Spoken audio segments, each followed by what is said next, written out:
Hello and welcome to Crypto News. Today is the 23rd of June 2026 and the top crypto news is as follows. For our first news, we'll go to the President of the United States has signed two important executive orders regarding quantum computers, and you can find all the useful information along with other news at Crypto News.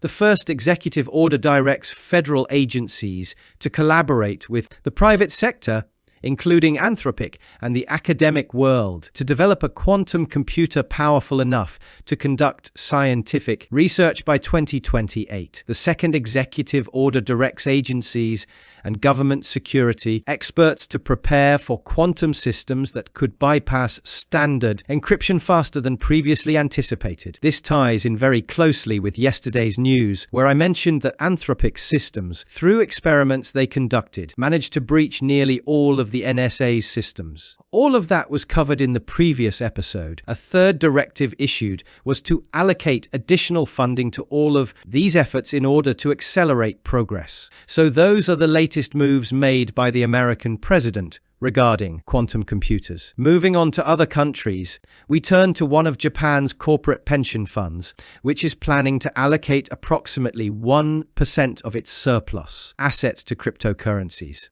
This is the most significant piece of news we have. We do not know which crypto it will be, though it appears to be Bitcoin as you might expect, and we do not yet know the amount or other important details. But this means more interest flowing into Bitcoin and crypto overall. Continuing on, let us take a look at Solana, which has closed some very promising partnerships. I am pleased to tell you that TOS Bank of South Korea has signed a memorandum of understanding with the Solana Foundation to explore the development of a blockchain-based financial infrastructure for global users. We are talking about stablecoin remittance transactions on the Solana network, as you can imagine. That is the first partnership. The second, and perhaps bigger one, is with MoneyGram, which has become a validator on the Solana network, meaning it runs servers for Solana, allowing the remittance company to participate directly in network security and transaction processing. MoneyGram has also joined the Solana Developer Platform, a program that supports companies building financial applications on the Solana network. With 60 million customers and 500,000 transactions processed globally, it is a very significant partner for Solana, and it clearly wants to leverage Solana's infrastructure for blockchain transactions using stablecoins and other products in the future. From Solana, let us move on to our companies, starting with STRC, which made two moves last week. To begin with, the Bitcoin management company raised cash for the third consecutive week, seeking to strengthen its balance sheet, as its preferred stock is experiencing record volatility. The article refers to STRC Inc., and as we have mentioned here at Crypto News, we want that stock to be at $100, as far as we know, in order for it to continue offering the interest rates it has promised. If it is not, or perhaps Mr. Saylor may need to sell Bitcoin again to rebalance it. We will see all of this play out next month.